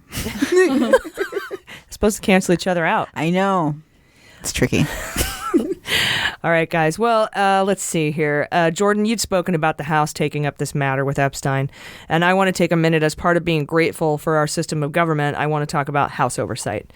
We're all waiting now with bated breath for the Mueller report to drop, but we shouldn't lose sight of all the tendrils that this investigation has grown thanks to the genius of Robert Mueller and how he delegated the different aspects of the investigation into Trump and Russia. We know he has granted his 17 agency employees, the angry Democrats, full power of a U.S. attorney, effectively cloning himself. So if he were fired or disappeared or got beamed up by aliens, they can all continue their assigned cases without interruption or diminished prosecutorial power. He handed things off that weren't central to his charging memo from Rosenstein, the one that said he was to investigate crimes of collusion between Trump and Russia. And he handed those off to the D.C. District Court and the Southern District of New York. And then we have state attorneys general, and they've taken up much of what Mueller hasn't looked into because he felt it was outside the scope of his memo, even though nothing is technically outside the scope of his memo. But he wanted to have that bulletproof case. And we have his grand jury, which was recently extended by 6 months, which has a lot of power on its own to petition the courts to release its findings to Congress based on the precedent set by the grand jury under Jaworski during Watergate. And now, thanks to you and your vote, we have investigations kicking off in the Democrat-controlled House of Representatives. Our house is a very, very, very fine house. Our house in the middle of our street. Burning down the house. So let's take a look at what the House is up to this week. First, we have Adam Schiff on ABC talking to George Stephanopoulos saying he would subpoena the Mueller report and he would want Mueller to testify if he were unsatisfied with what William Barr makes public, saying, quote, "We will take it to court if necessary, and in the end, I think the department understands they're going to have to make this public," unquote. We also learned this week that the House has begun holding hearings on the dangers of global authoritarianism. This comes on the heels of the news that Bannon and his nasty hands have been in a lot of pies from Cambridge Analytica to Brexit, UKIP, Trump, Russia, Marine Le Pen, the Hungarian dude, the Sverige Demokraterna, and all the right-wing xenophobic nationalist authoritarian movements, all those a-holes. That's pretty terrifying. So we'll keep you posted on those hearings, and I'm glad they're having them because that's significant. Duterte, everybody Trump likes, basically. Kim Jong-un, I forgot about Putin. Duterte. Yeah. And the House has subpoenaed the Trump administration about family separations at the border, with Jerry Nadler calling what has happened akin to kidnapping. Jaleesa, you reported on this in the midweek episode for patrons. We're learning all sorts of horrific things about the policy, including it was on purpose to deter asylum seekers. They intended to hurt children, that thousands of children are unaccounted for. There have been inordinate amounts of reported sexual abuse. Children are dying in these camps. And you guys make no mistake about it. This is America's Nazi Germany, and we've already had indigenous genocide and slavery under our belts. And they're going to make movies about this, and they're going to write books about it, and everybody will wonder what the fuck we were thinking. But if you're listening to us, you're already on the right side of history, so just don't let the story get lost. I wish I could impart upon everyone this historic significance of this. Watch Schindler's List and replace, Hitler with Trump and the Jews with our asylum seekers at the southern border, and see how you feel. I think their whole I'm preaching idea to the of choir because fascism you guys is already flipped, though. Some of them think that Obama is a fascist, like he's the real Hitler. I mean, I don't know how to convey to someone like that Trump is the real problem. Yeah, it's a full bucket. You can't add any water to it. Just walk away. That's a good point. Oprah said that once. Oh, did she? Something about like they can't handle it, like the cup is too full or something. Yeah, you can't add anything to a full glass. Or a Yeah, full you have bucket. to pull some out of your glass and then receive. Dump some of your dumb shit out. Exactly. Make room for good shit. smart shit. Yes. Oh, let's sell water called smart shit. I'm all thinking Plants marketing crave today. It's going to be part of plants crave it. It's fucking essential. It's fucking essential. Smart shit. It's fucking essential. Drink it. Then we learned that the House Ways and Means Committee's lawyers are also drawing up the request for Donald Trump's tax returns, and that request will hit the IRS in the next couple of weeks. I bet my tax return that Trump supporters, upon learning Trump cheated on his taxes, will just call him a savvy businessman and brush it off. But this whole thing, the House Ways and Means getting the tax documents from the IRS on Trump, that was teed up by Alexandria Ocasio-Cortez. Oh, yeah. And it was masterfully set up, too, because she's like, oh, did he inflate his stuff, his assets, and did that happen? And so he wrote that down, and then she goes, so would his tax returns probably shed some light on that? And Cohen's all, yes. And she's like, thank you, check.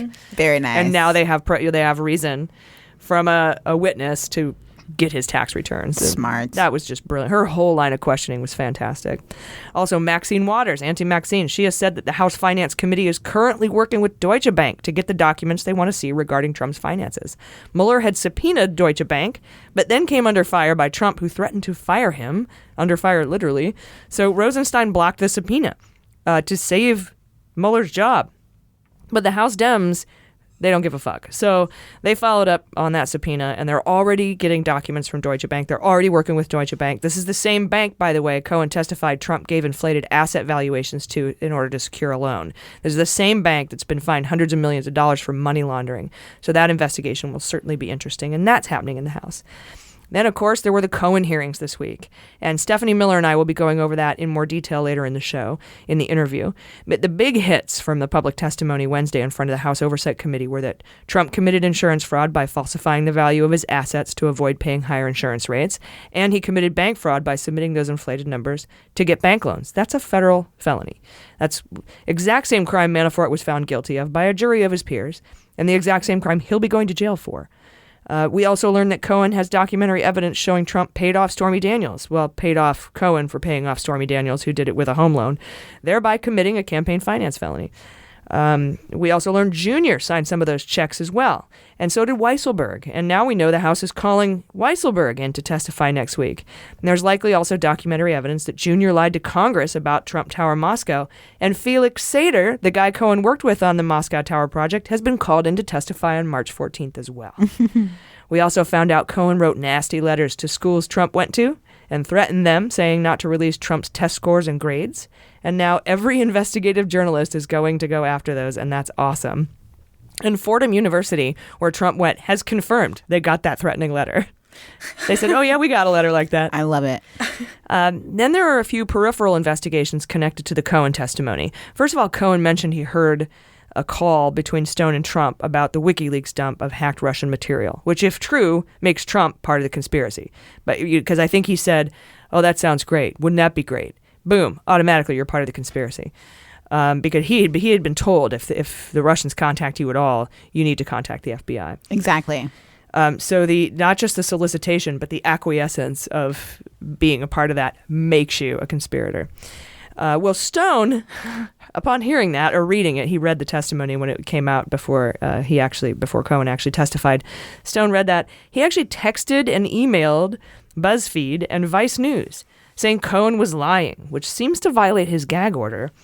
Although we haven't heard anything on that. Oddly, though, a minute order was filed this Friday by Judge Jackson in the Stone case asking for an explanation about a book he's apparently participating in that probably violates his gag order. And those responses are due Monday to Judge Jackson. Nice. So she's like, write it up. Let me know why the fuck Damn it. you're putting out a book about your case after I put a gag order on you. Yeah, she's like, go think about what you just did. Yeah. And he apologized too. He's like, I forgot about that one. Or I guess you could say it's not going to be published until my gag order is lifted. Right. Does that count? It's not going to be published till I'm in jail. So, Yeah, when I need to pay someone for some decent toothpaste around here. all right, then you guys, Matt Gaetz tweeted a thread to Cohen, essentially saying his wife would soon find out about his girlfriends, and he faced really harsh backlash, and he's now under investigation by the Florida Bar Association for his conduct in the matter. Then Gaetz personally apologized to Cohen after being sort of yelled at by Nancy Pelosi, and after the Dem coalition filed a complaint that he violated the law and House rules with his inflammatory tweet, which said, quote, "Hey, Michael Cohen, do your wife and father-in-law know about your girlfriends? Maybe tonight would be a good time for that chat. I wonder if she'll remain faithful when you're in prison. She's about to learn a lot. Love, drunk driver." Gaetz was overheard by a reporter talking to Trump on the phone afterwards saying, quote, "I was happy to do it for you. Keep killing it in Korea." What a douche. And the House may refer this to the Ethics Committee and a possible criminal referral for witness intimidation and tampering under U.S. Code 1512. So the House is doing that too. Back to Cohen. Lanny Davis went on Rachel Maddow after Cohen testified Thursday behind closed doors, and said that Cohen dropped a game-changing, explosive new piece of information, and he has documentary evidence to back it up.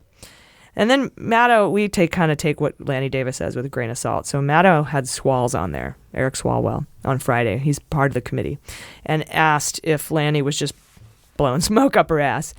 And Swalwell went, "No. We were all on the edge of our seats when he told us, and this information is not something he told us in 2017, nor did he testify to it in the open hearing. We expect him to come back Wednesday with corroborating documents," unquote. So I wonder what that is. Oh, and the House is also going to give Weisselberg, Calamari, and Lieberman invitations to come and testify, since Cohen named them when being questioned by Alexandria Ocasio-Cortez, AOC. I'm just going to call her AOC.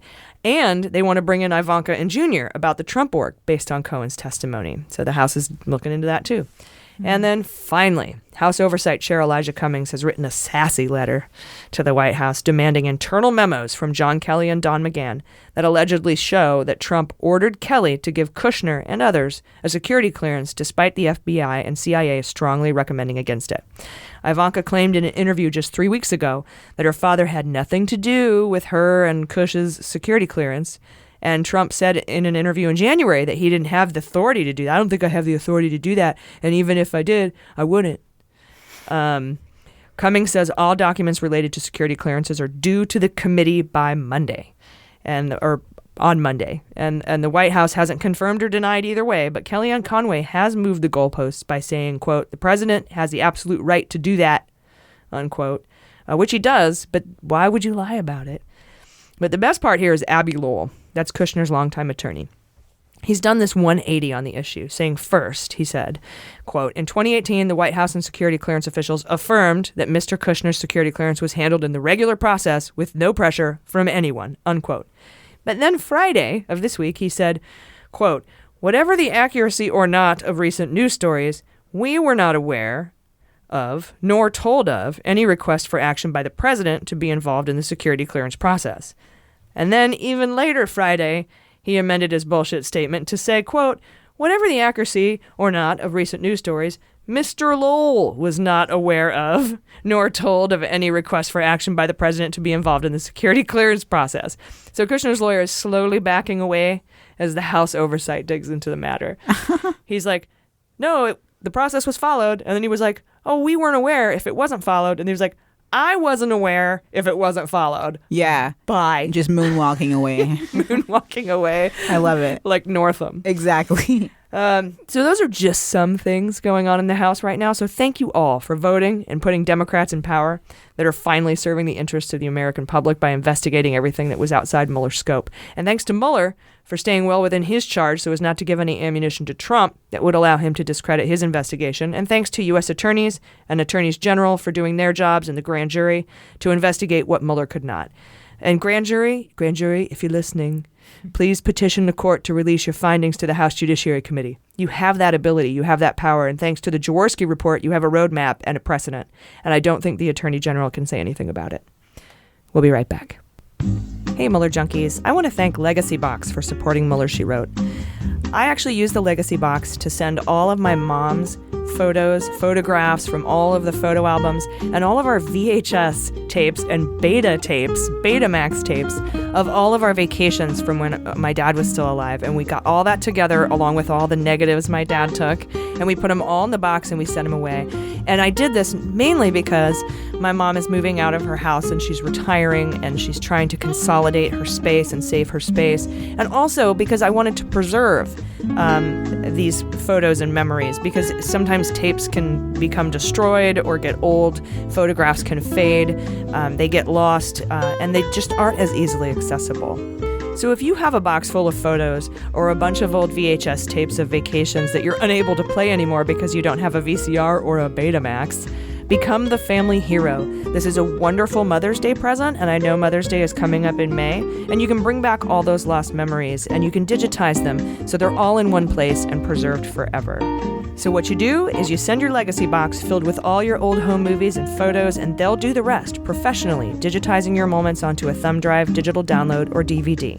There are easy-to-follow instructions. Their website is user-friendly. You receive all your original recorded moments back, along with your perfectly preserved digital copies. You can get personalized updates at every step, and you receive up to 12 personalized email updates.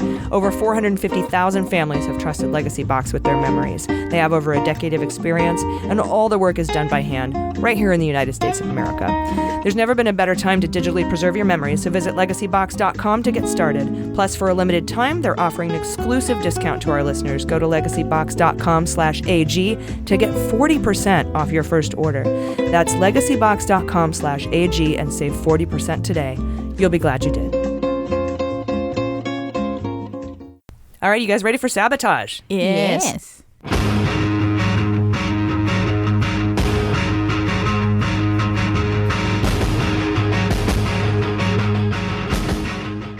All right, so today, Saturday, Trump gave a 2-hour insane speech at CPAC, the Conservative Political Action Conference, which Laura Loomer, by the way, was kicked out of, which pleases me to no end.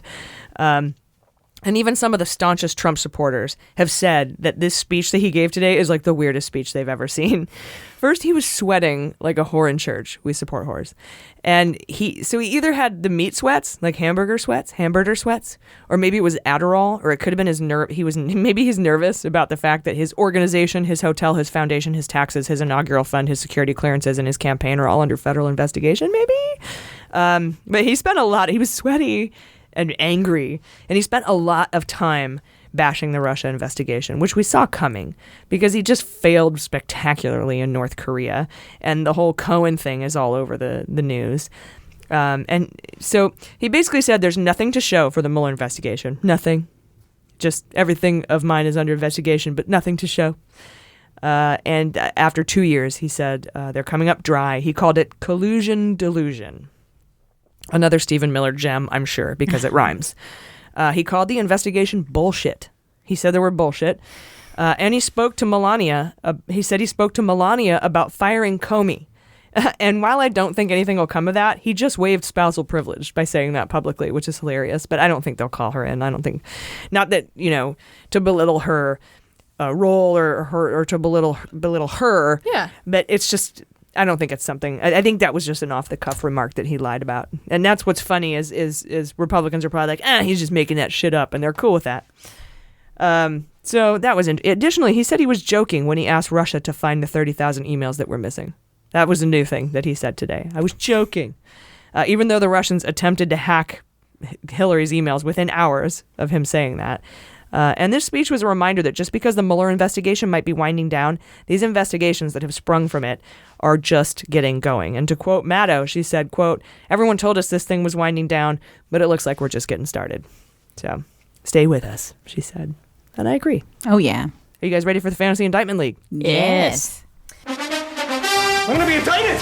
No, wait, it's gonna be okay. Indicted! Honey, Dick. Indicted! Honey. I'm gonna be indicted! Hold it, they can't. It's gonna be okay. Just calm down. I can't calm down, I'm gonna be indicted! I get to go first this week. Yeah. I don't know what that song is, but I felt like singing. And I am going to draft. I thought I knew what I wanted. Satyr. All right, Jaleesa, who do you got? I'm going to do Trump inaugural. Nice. Mm.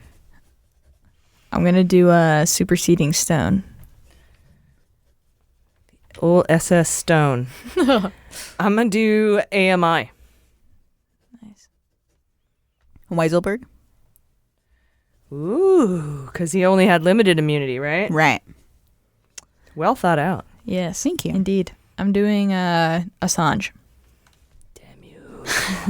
Damn you. If you're going to do Assange, I'm going to do Pecker. Nice. I'll do Junior. I'll do Corsi plea deal. Corsi plea deal. I'll do Kush. Trump org. So you got the org and the anog. Correct. All right. Fuck those guys. Ivanka. Ivanka for you. I'm going to go with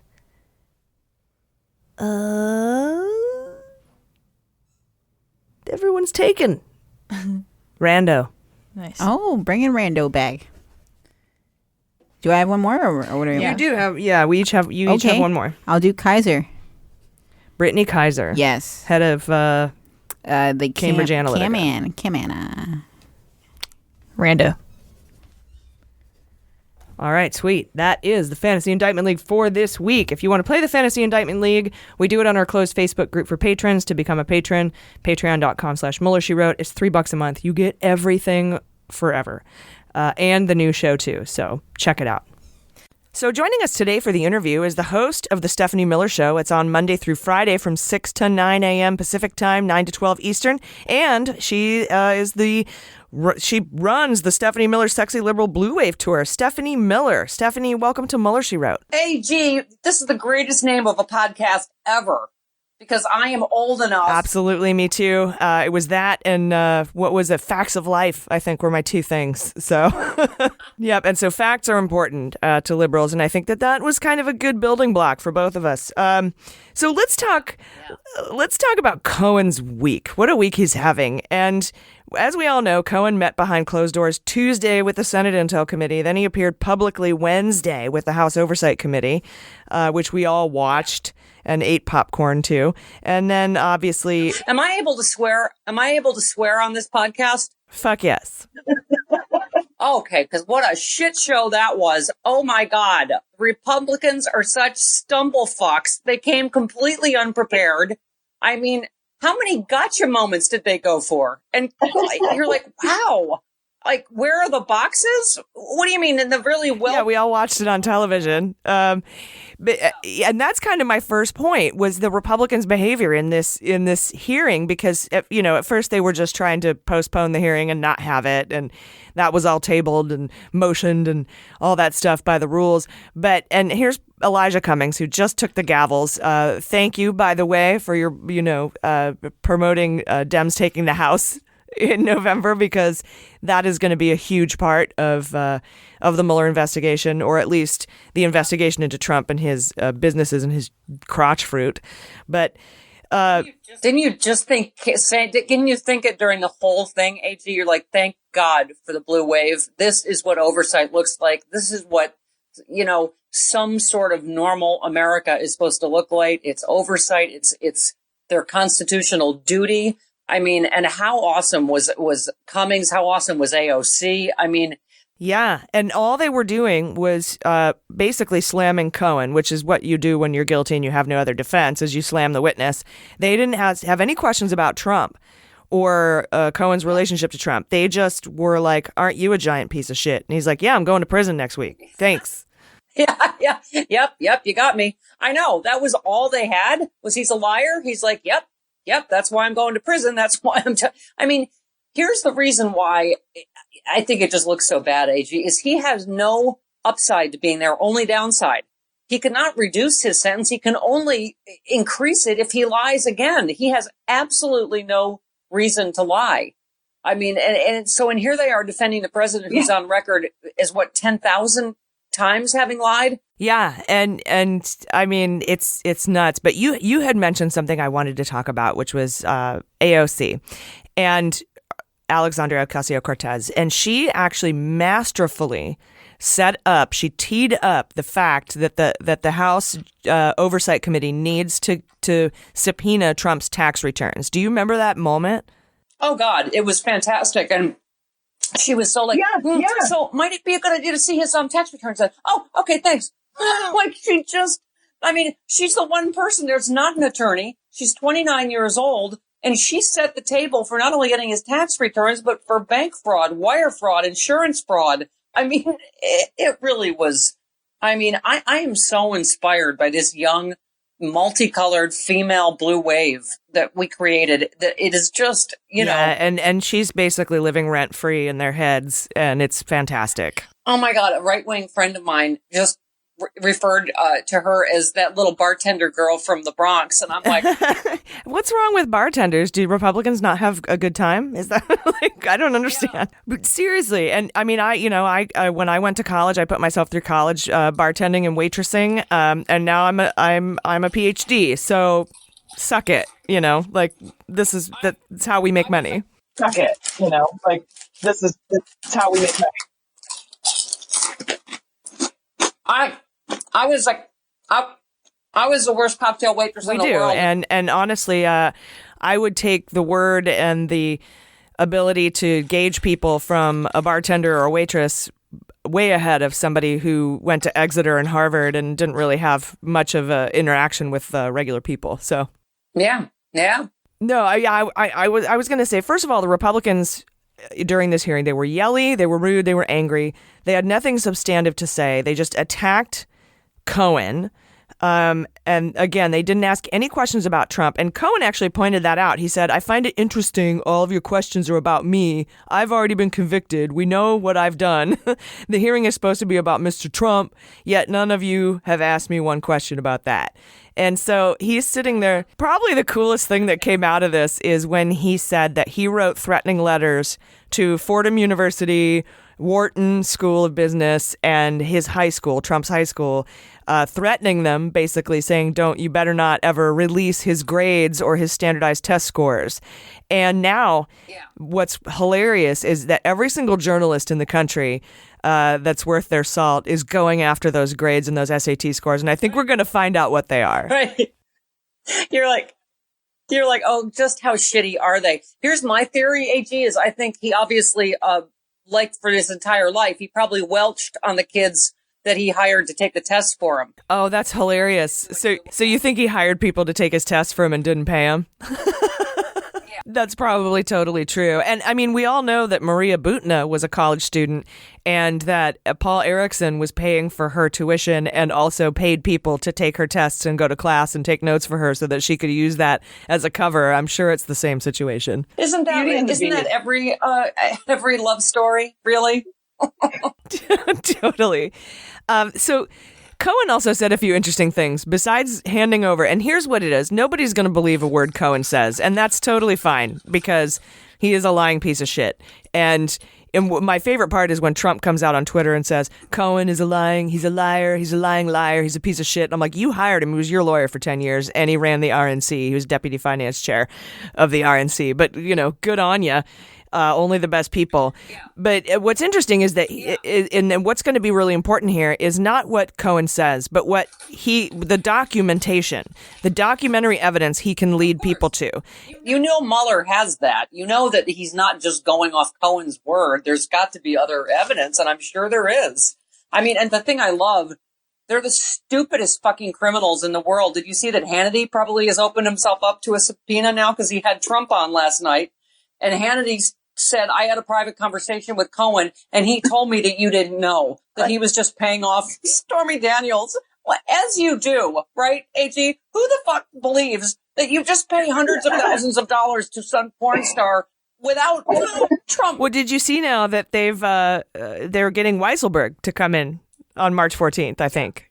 And so he's going to come in, and he's got limited or some sort of small scope immunity in this, and it's probably just for those payments. And now and we've talked about this before. Mueller is not the end-all be-all. Mueller has handed most of this off to the Southern District of New York, the D.C. District Court, the D.C. U.S. attorneys, and then the AGs, right? The attorneys general for all these states that these crimes happened in, so that the state crimes, which are obviously unpardonable, as soon as New York gets their shit together and passes that legislation, and so they're all this Mueller investigation has become kind of it's like a cancer for Trump, and it brings me back to that John Dean moment where he's like, I said there was a cancer on the presidency and it's going to kill you, Nixon, and so it's metastasized to all of these different areas, and there's really no way to stop it. As much as maybe I don't necessarily think that Barr wants to stop it or would try, but even if he did, if the case, he's not going to be able to. Yeah, right. And let's take a page from Israel. You can indict a sitting leader. You can. This is like a ridiculous Justice Department rule? Yeah. It's like, don't eat my lunch in the company refrigerator. Give me a fucking break. This is treason. I mean, it's obviously there's rumors that the SDNY is going to, they think they can indict. And I've talked to prosecutors, AG, all the way back to Nixon. Yeah. Jill Winebanks and others that said he absolutely can be indicted. I mean, that was something that was specifically to relate to Spiro Agnew. I mean, it was not, I just think, we are so far beyond high crimes and misdemeanors. I think that's part of it's pretty astounding, honestly. And that whole I believe Neil Katyal wrote the policy about not being able to indict a sitting president, and he's even come out and said you can. That theory or that policy was written based on a sort of shaky ground memo from the Office of Legal Counsel, who said, you can indict a vice president, but not a president. And it was sort of based on, there's nothing constitutional about it. Right. No, I agree. Yeah. I agree. And I think more and more legal experts are saying that. I mean, I think, AG, I'm still trying to get my mind around. Oh, in Cohen's hearing? Trump was just implicated in this week. Right. And that's really, I think, going to be his undoing, not necessarily. And it saddens me because my whole podcast is based on the Mueller investigation, but none of this would have come to light if it weren't for Mueller and his investigations and what he handed off to Southern District of New York. And so it all ties together. And then let me ask you this, because I saw Lanny Davis. I think he showed up on the Maddow show yesterday, and he was talking about Cohen's Thursday behind closed doors testimony, and that there's new information that he admitted to during that testimony that none of us have ever heard, and it has to do with obstruction and witness tampering. So I think maybe he was able to get those documents that, from when Cohen submitted in written form to Congress about the Trump Tower Moscow. I think he was able to get those documents that were the originals and then what Trump's lawyers had amended for him to say. And so I think that is going to be hugely explosive. Yeah. Oh, yeah. I mean, it was all hugely explosive. And, honestly, like you look at all the different things, like, him saying, "Oh, my taxes are under audit." He's like, "Why wouldn't you really?" He didn't want us to be audited. So Michael Cohen confirmed, of course, he's not under audit. I mean, it's one thing after another that, like I say, they're just. Yeah, I think one of the bigger ones is the bank fraud, and Manafort was convicted, pleaded guilty. Well, he pleaded not guilty, but he was convicted for lying to banks about his net worth so that he could get loans. And now we have documentation showing that Trump inflated the value of his properties in order to do that, and that is bank fraud. He did that with Deutsche Bank, and now Deutsche Bank, I remember Mueller tried to subpoena Deutsche Bank, and he was threatened to be fired, and so Rosenstein, I think, stopped that. But then Cohen brought those documents into the House Oversight Committee hearings, and now it shows that he inflated the values of his properties, bank fraud. I always say this, AG, but don't you feel like we're just in the biggest, dumbest plotted movie that we're just waiting for other people? Yeah, I couldn't even write this movie. Could this be any more obvious? I mean, when when Trump said, he said no collusion. No, Michael Cohen absolutely did not say no collusion. In fact, he said, yes, he said, I don't have direct evidence of it, but absolutely, I think he's capable of it. And if that Roger Stone call, if that's not collusion, I don't know what you call it. It's conspiracy, and Mueller's got. Yeah. And we have all this, even just alone, Trump pressuring the Postmaster General to double Amazon's prices because he doesn't like the Washington Post. That alone is an impeachable offense. Right. No, I had Tom Steyer on today, AG, and I mean, I was of the camp early on, like, let's wait till Mueller's done. We don't want to look like we're rushing to judgment or overreaching. I'm like, fuck it. Are you kidding me? Like, I don't think we should wait for Mueller. There are so many impeachable offenses. What is impeachment of the 25th Amendment for, if not for everything we're talking about? It's like they've got to do their constitutional duty. There are too many things, and the American public deserves to know. I mean, that's why the numbers turned the way they did on Nixon, because there were public hearings. To be fair, they've made every signal that they're not going to make the Mueller report public. Every move they've made, including. To be fair, though, the Electoral College was meant to stop people like Trump, and it did not. So, what do we do about that? What do you think about Cohen? And this is still freaking me out. Cohen says, again, on Wednesday, he's never been to Prague. And I know. I wish they had done a follow-up. I wish they had said, why was your cell phone picked up? Yeah, I'm of the ilk that he was in charge of the burner phones, because I think they confiscated like 16 phones or some shit from his office. So I think he was in charge of the burner accounts, and one of those phones was in or near Prague. No one said, were you near Prague? Or was a phone in your name near Prague? I'm surprised they didn't follow up on that, unless, of course, they aren't allowed to, because it's part of an open and ongoing investigation, so maybe they didn't hit it. Yeah, maybe, AG, but that's exactly right. I was screaming at the TV. Be fun. Oh my God, I can't wait to watch Nerd News with you when you're up here this month, because that's what I was saying. I was like, ask him why his cell phone was he might not be able to answer that. But they did ask a bunch of questions he wasn't able to answer, so I'm not sure why they didn't even just go there as a follow-up. But Cohen then said he has over 100 tapes he's willing to hand over, and Republicans gave him shit for violating attorney-client privilege. And here's where I was yelling at the TV, because when that I think it was, I can't remember who it was yelling at him, some Republican, oh, you're just willing to hand over your tapes with your clients. You're just willing to break attorney-client privilege. And he's sitting there like, well, if the chair of this committee asks me for the tapes, I'm handing them over. But why he didn't just say to them, hey, look, there's something called the crime fraud exception, where if you're having a talk with a lawyer and it's about breaking the fucking law, I don't have to, attorney-client privilege doesn't apply. And so I'm not sure why he didn't just go there. Right. I just love it because it allows Rudy Giuliani to keep saying the word surreptitiously. He would take surreptitiously. I don't know. He just spits more than usual. It was on a word of the day calendar, and he just kept using it. Do you ever work with those people where they learn a new word and say it 800 times? Yeah, and for sure, whether this report, whatever is in the Mueller report, we've paid a lot of money for it. Republicans and Trump supporters and Trump should want it to be released fully, because if they think it's going to exonerate him, which is what they think, then why don't they want to see it? Yeah, well, I mean, of course. That's the whole thing. What, on down from why did everybody lie about the Russian contacts? Why are the Republicans doing? I mean, they're near hysteria trying to prevent, the truth and information from coming out. Yeah. It's not how innocent people behave. Obviously, I mean, you got to wonder who else is implicated and who else is. Matt Gaetz belongs in jail. I mean, it's.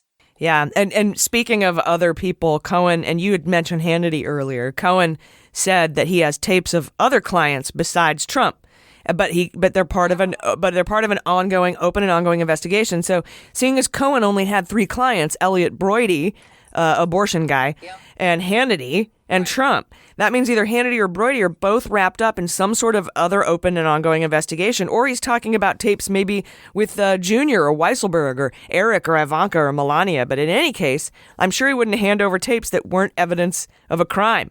because that exempts him from attorney-client privilege. Yeah.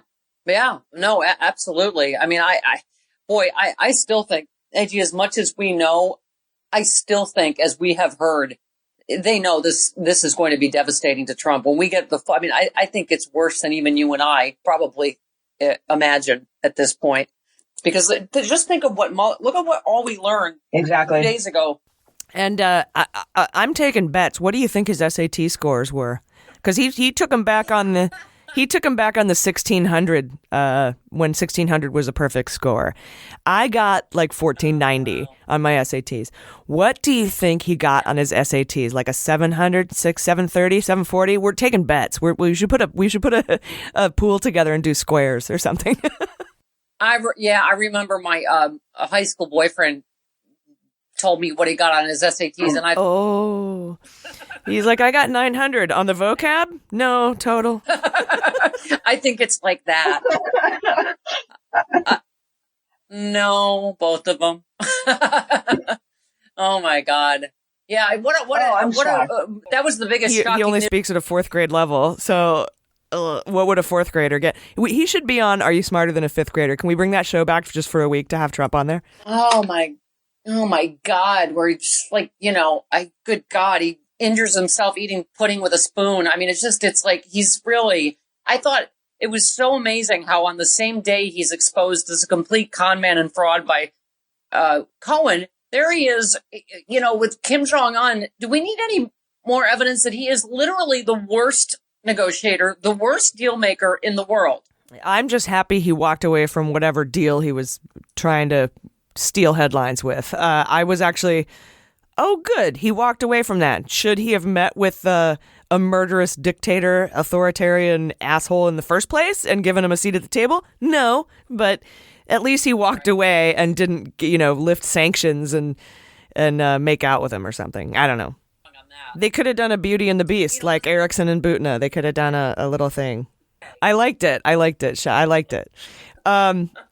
So here's the problem, though. Cohen did, I think he lied in his testimony. First of all, when he said, well, he might not have lied technically when he said he didn't go to Prague. He might have been outside or one of his phones might have been there. But he testified that he did not want a job at the White House. And we have heard all sorts of public reporting. We know that that's not true. He was dying for a job in the White House. So he could actually be in more trouble for lying to Congress. So, because I know that you said earlier, he can only get in more trouble. This is one of those instances. If he, bore false witness to the House Oversight Committee, that's a crime, even though Republicans call it a process crime and it's not important. Oh, great. So we didn't need to impeach Clinton then. But I think he lied to Congress in that, in those areas.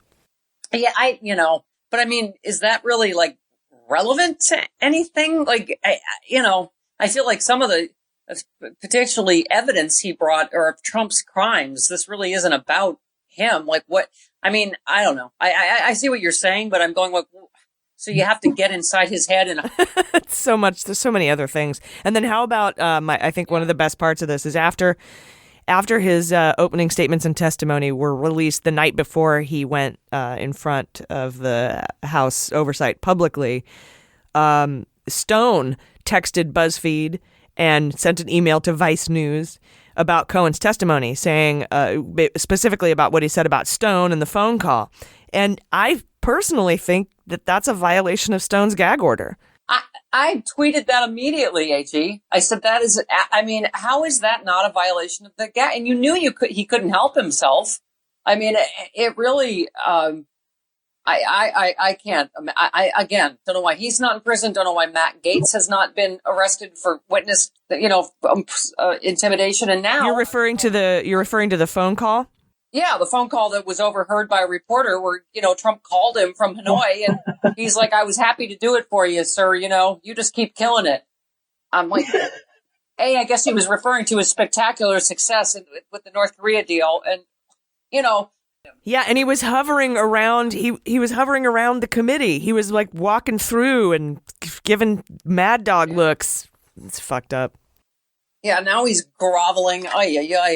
These cowards, I swear, the way he's groveling now, the way Roger Stone groveled before the judge, it's like, this is what happens. These fucking bullies, AG, all their life, they've got these Don Jr., all these smirky, like, entitled.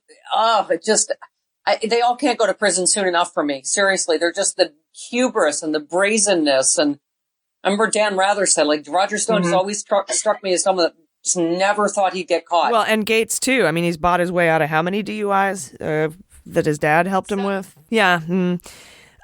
Finally, I just wanted to hit this last point when Meadows paraded out his token black woman staffer to the committee, just had her on standby. And that was absolutely horrific to me. And it really was.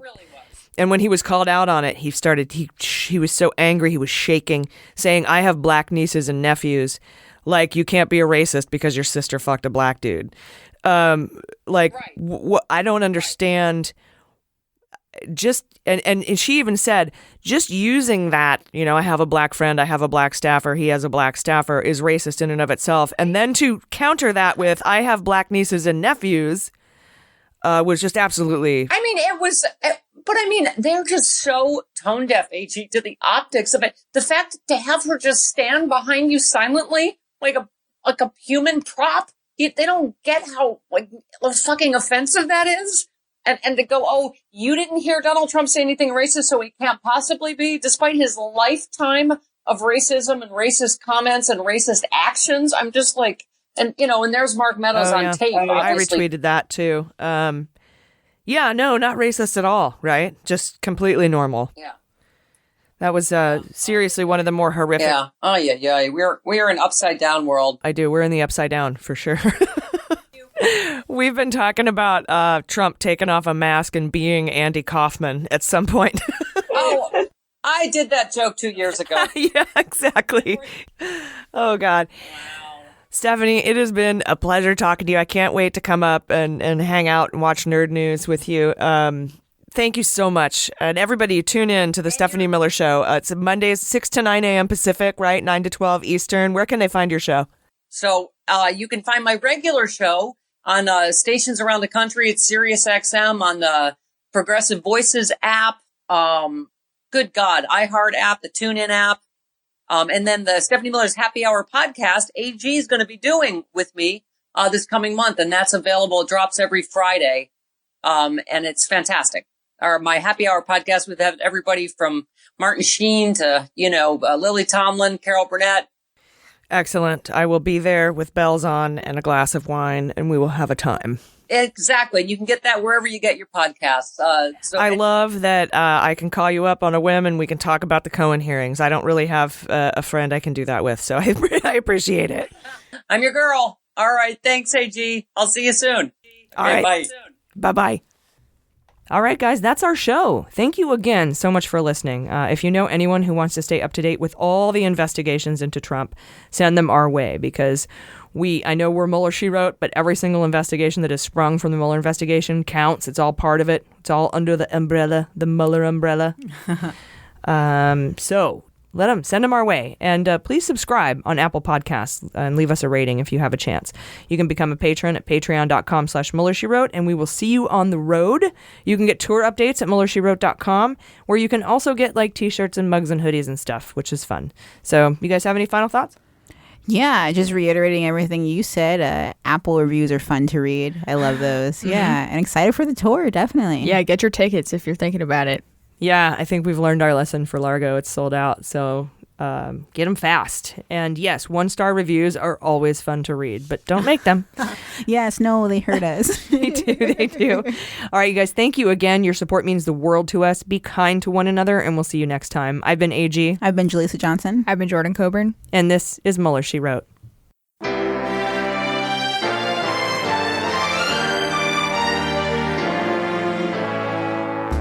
Mueller, She Wrote is produced and engineered by AG, with editing and logo design by Jaleesa Johnson. Our marketing consultant and social media manager is Sarah Lee Steiner, and our subscriber and communications director is Jordan Coburn. Fact-checking and research by AG, and research assistance by Jaleesa Johnson and Jordan Coburn. Our merchandising managers are Sarah Lee Steiner and Sarah Hirschberger Valencia. Our web design and branding are by Joelle Reeder with Moxie Design Studios, and our website is MuellerSheWrote.com.